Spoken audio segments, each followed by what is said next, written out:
Are you a DM that struggles with or sometimes just can't be bothered with writing or making up super detailed descriptions of towns, cities and villages, NPCs, shops? The list goes on. To really pull in your players when you DM, you need to describe things a lot. Well, thanks to this new AI bot, ChatGPT, things just got a lot easier. All you have to do is type in what you want describing and it does all the work for you. I'll leave a link in the description to the site. This video is all about looking at this amazing tool and figuring out if DMs can use it to make their games better, or at least easier to prep for. For example, here's a description of a big fantasy, bustling city I asked this AI to write for me for free. The city is a sprawling metropolis, filled with tall buildings of all shapes and sizes. The streets are crowded with people from all walks of life. The air is filled with the sound of carriages and horses, vendors shouting out their wares, and the general hustle and bustle of city life. At the heart of the city is a grand marketplace, where all manners of goods...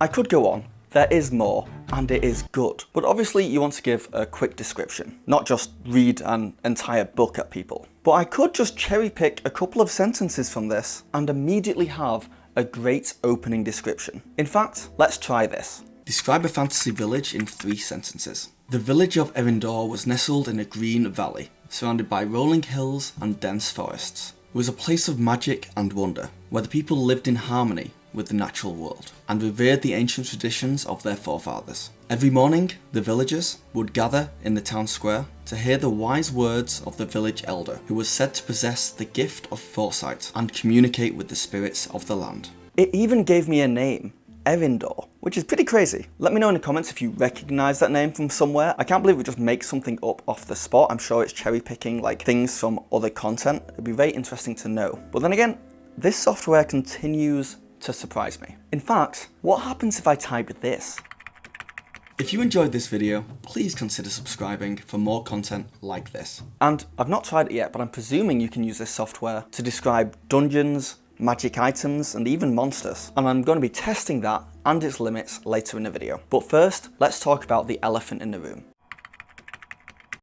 It would be highly unusual to find an elephant stood in the corner of a room. Elephants are very large animals and would require a significant amount of space to move around and be comfortable. Additionally, elephants are not typically trained to stand in corners. So we got our first taste of the AI not being able to describe something that would be impossible. It's very Vulcan, all logic, no imagination. Hence the elephant in the room. D&D DMing should be about taking inspiration from different sources, bringing it all together, giving it your own creative flair, and creating something new, something your own. This AI can't do that to a full extent. It also can't come up with things and fine-tune them specifically to your campaign, and more importantly, to your players, what they enjoy. And it also can't describe surreal fantasy things, like elephants stood in corners of rooms. But it can give you a good template.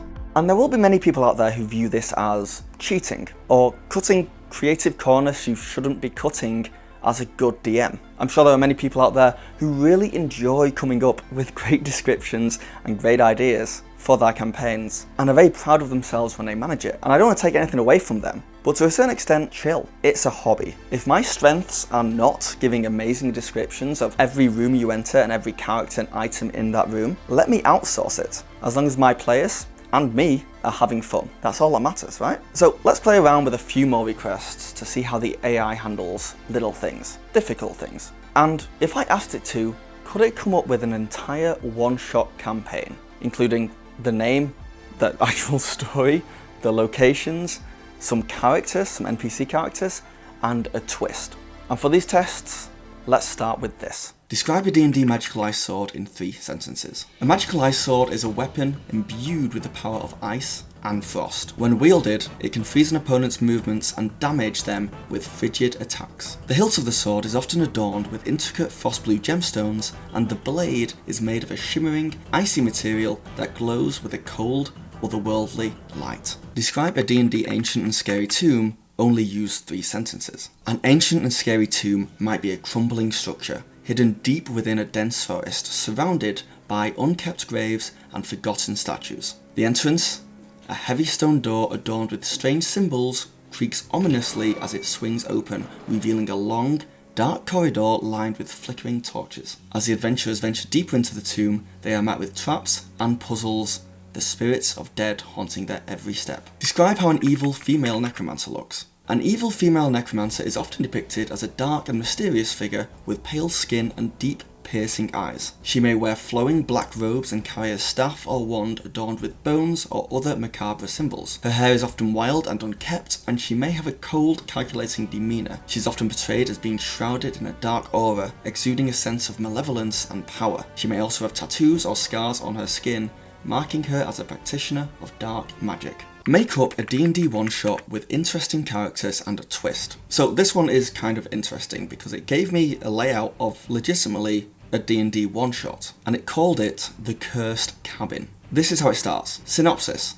The party is hired by a wealthy merchant to investigate strange occurrences at his hunting cabin in the woods. Upon arriving, they find that the cabin is abandoned and in disrepair. As they explore the cabin, they are confronted by a group of goblins who claim that the cabin is cursed and that they were sent to cleanse it. Now, it goes on to say that you have to fight the goblins who are trying to cleanse it, and once that happens, you find out that the person who sent you on the adventure to this cabin actually owns the cabin. It is cursed, and the big bad is trying to raise an army of the dead. It goes on to describe a bunch of characters, but it's just kind of typical D&D characters like Torvin, the Dwarven Paladin, who is seeking to atone for a past mistake, or Elora, a human ranger who is fiercely protective of the natural world. But it feels like it's describing party members here, when I wanted to kind of describe NPCs and how they would act and stuff like that. And it does come up with a twist. The party discovers that the necromancer is actually a former adventuring companion who was believed to have died on a previous mission.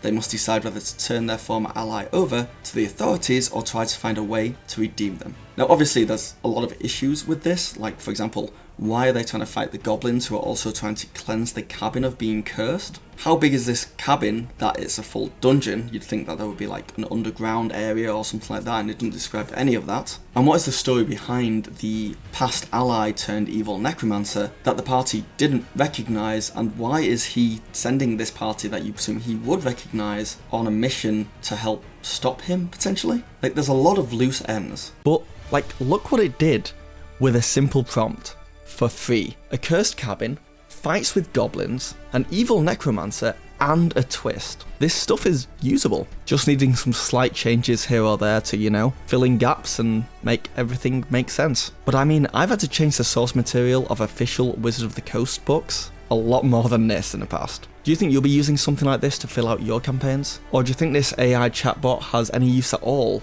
for D&D players? Also, I challenged my significant other to see if she could tell if D&D items, spells and monsters were created by either an AI or Wizards of the Coast. So make sure to watch that next. These are D&D monsters, but one is created by an AI. Okay. Animated Breath. Okay. Shadow Dancer. The Void. Animated breath. Let's gamble it all. $70 or nothing.